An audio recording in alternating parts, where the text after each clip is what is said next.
বিশ্বনবী মুহাম্মদুর রাসূলুল্লাহ সাল্লাল্লাহু আলাইহি ওয়াসাল্লাম ইরশাদ করেন,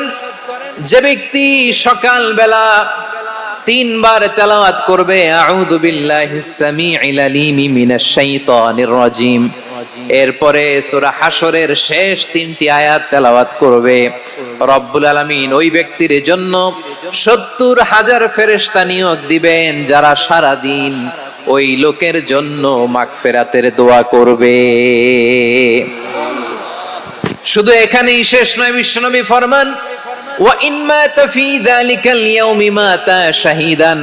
ওই দিন যদি ওই ব্যক্তিটা ইন্তেকাল করে সে শহীদ হয়ে কিয়ামতের দিন আল্লাহর সামনে দাঁড়াবে।